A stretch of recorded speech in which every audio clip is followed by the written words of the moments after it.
మేఘాల్లో సన్నాయి రాగం మోగింది, మేళాలు తాళాలు వినరండి, సిరికి శ్రీహరికి కళ్యాణం కానుంది, శ్రీరస్తు శుభమస్తు అనరండి.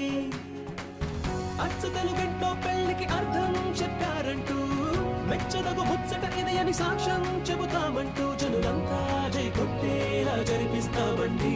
అందాల కుందన